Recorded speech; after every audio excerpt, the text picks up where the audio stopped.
हम जब भी एज अ कपल बैठते हैं तो हम क्या बात करते हैं? खाने में क्या बनाओगी, तुम्हारा कल का क्या शेड्यूल है, आपको कल ऑफिस जाना है तो आप कितने बजे निकलोगे, etcetera etcetera etcetera. Hello everyone, I am doctor Badal Singh, your coach for life. और किसी भी मैरिटल रिलेशनशिप में हम क्या कर सकते हैं उस चीज़ को सुधारने के लिए हमारी जो सीरीज़ है वो इसी चीज़ पर काम कर रही है। आज हम जो टॉपिक डिस्कस करने जा रहे हैं वो ये डिस्कस करने जा रहे हैं कि जब भी एक मैरिटल कपल बैठता है, जब भी एक हस्बैंड वाइफ आपस में साथ में बैठते हैं और वो ये कहते हैं कि चलो बात करते हैं, तो यूजुअली उन्हें क्या बात करनी चाहिए, लेकिन वो एंड अप कहाँ होते हैं। तो पहले हम ये देखते हैं कि वो एंड अप कहाँ होते हैं। वो एंड अप होते हैं उन टॉपिक्स पे बात करने में कि बच्चों का क्या फ्यूचर है, बच्चों के बारे में बात कीजिए। It's not something that you are doing something wrong. फिर तब ऑफिस जाओगे तो क्या लंच में क्या लेके जाओगे, तुम डिनर में क्या बनाओगी, तुम्हारा घर का क्या शेड्यूल है, आपका घर का क्या शेड्यूल है। और हम एंड अप हो जाते हैं ये डिस्कस करने भी कि यार हम बात करने बैठे थे और हमने क्या बात करी। सो मेरा सजेशन यहाँ पे है कि जब भी आप एज अ कपल बैठते हैं, जब भी एज अ हस्बैंड वाइफ आप बैठते हैं, तो आपको यूजुअली क्या बातें करनी चाहिए। या फिर मोस्ट ऑफ द कपल जब मेरे पास आते हैं वो वही कहते हैं कि हमारे पास बात करने के लिए बात ही नहीं। या फिर हम जब बैठते हैं बात करने के लिए, मैं अपनी वाइफ को बोलता हूँ चलो बात करते हैं, तब तो इसके पास कोई बात होती नहीं है करने के लिए। और बाद में ये कॉन्स्टेंट फ्रेमिंग करती रहती है कि भाई बात नहीं करते, बात नहीं करते।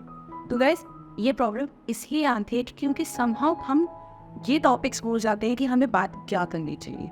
हमें बात ये करनी चाहिए कि फॉर एन एग्जाम्पल कि हम अपने रिलेशनशिप को स्मूथ आउट करने के लिए क्या कर सकते हैं। या फिर जब भी हम आपस में बैठते हैं तो हमें उस पॉइंट ऑफ व्यू से नहीं बैठना है कि हमें एक दूसरे के साथ गेम खेलना है कि तुम ये नहीं करती हो या आप ये नहीं करते हो। हमें ये देखना है कि अगर हम अपने स्पाउस से पूछें कि आपके अकॉर्डिंग एक परफेक्ट कपल की डेफिनेशन क्या होनी चाहिए, तो समहाउ हम इसमें अपनी एक्सपेक्टेशन डाल रहे हैं, क्योंकि यहाँ पर कहने क्या होनी चाहिए। और जब हम अपनी एक्सपेक्टेशन डाल रहे हैं तो कहीं ना कहीं हमें ये पता चलता है कि हमारे स्पाउस का माइंड से क्या चल रहा है। तो उस माइंडसेट को देखते हुए हमें अपनी मैरिटल लाइफ की तरफ वर्किंग क्या करनी है हमें ये पता चलता है। हम एक कैजुअल डिस्कशन कर सकते हैं, जैसे कि मान लीजिए एक हस्बैंड अपनी वाइफ से पूछता है या फिर वाइफ अपने हस्बैंड से पूछती है कि कई को अगर मेरी याददाश्त चली जाती है, आई लॉस्ट माई मेमोरी, तो what is that one thing जिससे आप एक मैरिटल हमारे रिलेशनशिप को डिस्क्राइब करेंगे। या फिर वो ऐसी कौन सी मेमोरी है जिससे आप ये एक्सप्लेन करेंगे कि भाई this is something a very happy memory of us.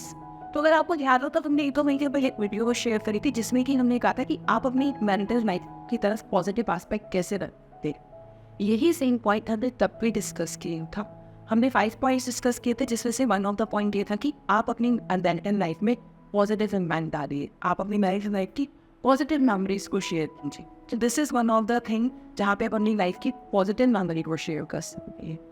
या फिर हम अपने स्पाउस से ये क्वेश्चन भी कर सकते हैं, what is that few things that are not negotiable according to you into our marriage।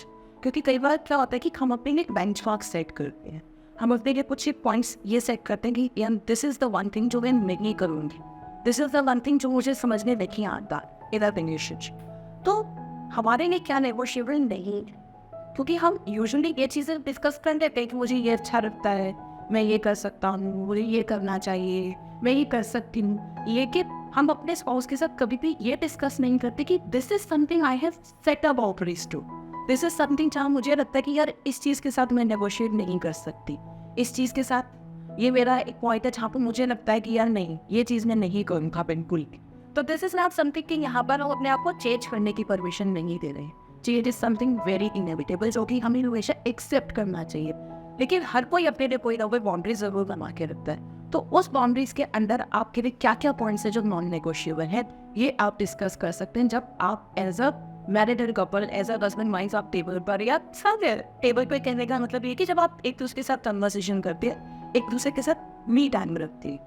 उसके बाद आप ये कर सकते हैं कि एक मैरिड लाइफ में हर किसी का कुछ ना कुछ फियर होता है। क्यों? क्योंकि हर किसी की चाइल्डहुड कंडीशनिंग अलग है। अब क्योंकि हमारी चाइल्डहुड कंडीशनिंग अलग है तो हम ये डिस्कस कर सकते हैं, okay what is your biggest fear into the marital relationship. Again I am saying it again, इस लाइन को हम इस तरीके से यूज नहीं करेंगे कि मुझे तो पहले से ही पता था आप ये बोलोगे, या फिर मुझे पहले ही पता था आप डरपोक को इसलिए ये काम नहीं करते हो। क्यों? क्योंकि हाँ, आपको एक दूसरे के साथ गेम नहीं खेलना है। हमें क्या करता है, हमें एक दूसरे के साथ हेल्दी कन्वर्सेशन रखनी है और इस पूरी कन्वर्सेशन का मेन मोटिव क्या होना चाहिए? इस पूरी कन्वर्सेशन का मेन मोटिव ये होना चाहिए कि हम एक दूसरे को मिलकर एक दूसरे को स्ट्रॉन्ग बनाएं, एक दूसरे की वीकनेसेस को कवर करके एक दूसरे की स्ट्रेंथ को कवर अप करें, ना कि एक दूसरे की वीकनेसेस को सुनकर या फिर एक दूसरे के पॉइंट्स को सुनकर एक दूसरे के साथ ब्लेम गेम खेल। क्योंकि ब्लेम गेम खेलना बहुत आसान है, लेकिन एक दूसरे की स्ट्रेंथ के साथ काम करना is one of the task क्यों है? क्योंकि वहाँ आपको अपना सेल्फ वर्क करना पड़ेगा, वहाँ आपको अपनी अकाउंटेबिलिटी करनी पड़ेगी। तो जब आप अपनी अकाउंटेबिलिटी लेते हैं, वहाँ आप अपना रिलेशनशिप स्मूथ करते हैं, वहाँ आप एक दूसरे के साथ स्टैंड करते हैं, वहाँ आप एक दूसरे को कंपैटिबल करते हैं कि this is something, yes I am hearing you. क्योंकि सबसे बड़ी प्रॉब्लम होती है एक मैरिटल लाइफ में कि ये तो मेरी सुनते ही। Again coming to the thing कि जब हम बहुत सारी चीज़ें डिस्कस करते हैं, जिसमें सबसे ज़्यादा एक ट्रिकी क्वेश्चन है, what is the one most thing that we love me for most? तो दिस इज नॉट समथिंग कोई पैम्परिंग टाइम है, but why not?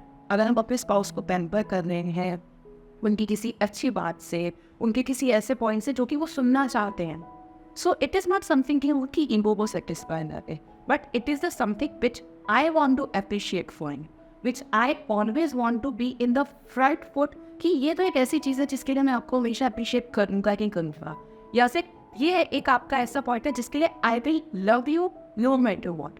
So guys, the only thing which is explained in this whole video is कि जब भी हम बात करने बैठते हैं, don't end up with the fight। क्योंकि अगर आप सिर्फ ये चीज़ें डिस्कस कर रहे हैं कि खाने में क्या बनाया है, ऑफिस जाना है, कितने बजे जाना है, बच्चों के साथ जाना है, कहाँ जाना है, these are not the conversation of a healthy relationship।